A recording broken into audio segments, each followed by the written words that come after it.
We begin in a quiet, personal space where the boundary between night and day blurs. A hand instinctively reaches out in the low light, seeking a familiar glow. This is the new dawn. The world awakens not with a jolt, but with a gentle hum, a blue light promising connection. Instant gratification has become the default setting for existence. Effortless delivery and soft surfaces define our initial moments. Comfort whispers promises of peace and safety. It surrounds us like a warm embrace, a constant invitation to avoid friction. We are cradled in a digital present, where every desire is just a tap away.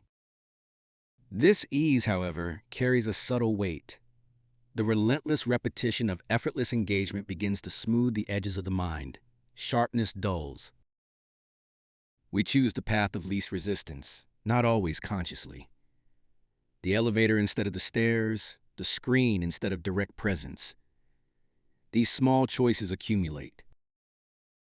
Life without friction can feel liberating, yet it quietly diminishes the space for struggle. The absence of struggle can lead to an absence of meaning. We become saturated, overstimulated, yet paradoxically unfulfilled. Our minds, once honed by challenge, adapt to this pervasive ease. They learn to expect immediate satisfaction, to navigate a world engineered for perpetual calm. But adaptation is not always growth.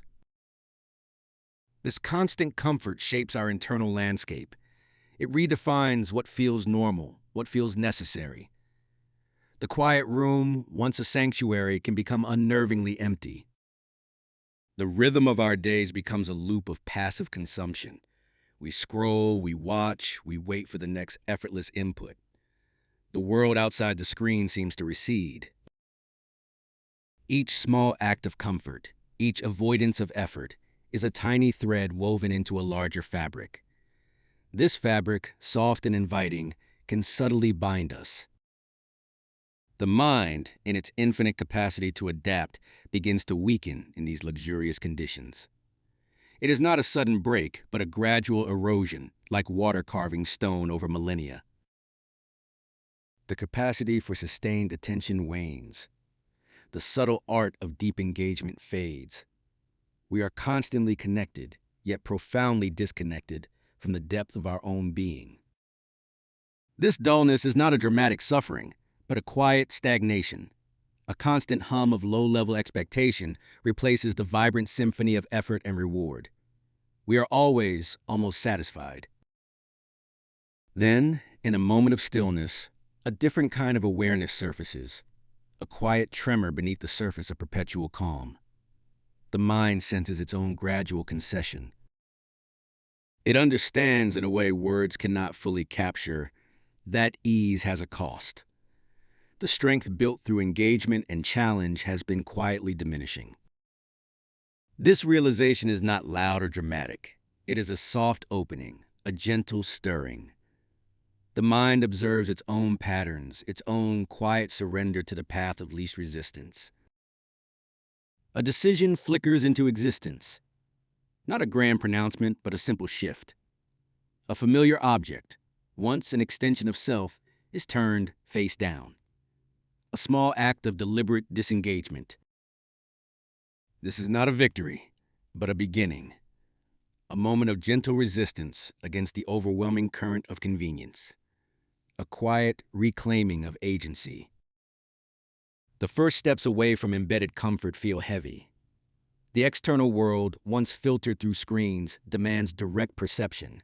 The senses, long dulled, begin to reawaken. The choice to engage with friction, to embrace discomfort, is rarely easy. It is a slow, often solitary journey. Each small action is a conscious effort, a vote for alertness.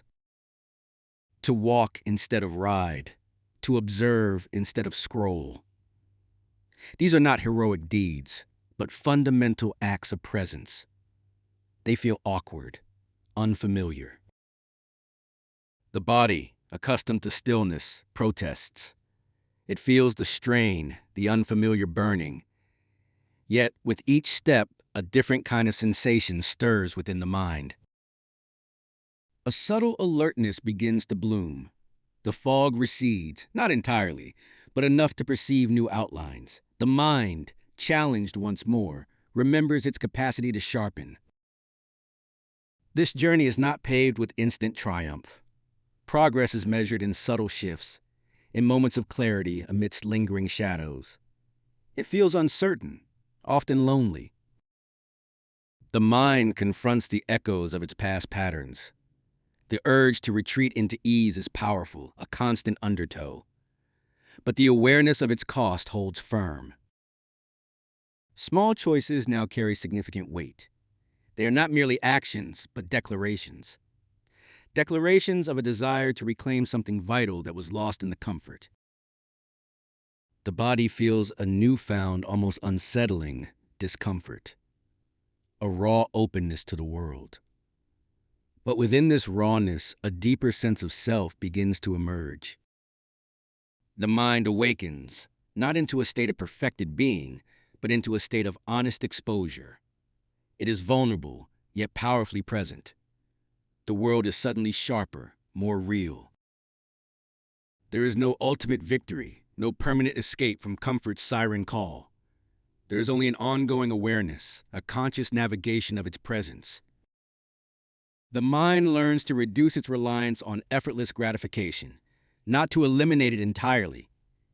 Effort is chosen, not as a burden, but as a path to deeper engagement. The certainty of ease is replaced by the profound uncertainty of living. But within this uncertainty lies the possibility of true aliveness. The mind is awake, exposed, and honest. We are small, singular beings in an immense world, charting a course without guarantees. The question remains, what do we choose now that we truly see?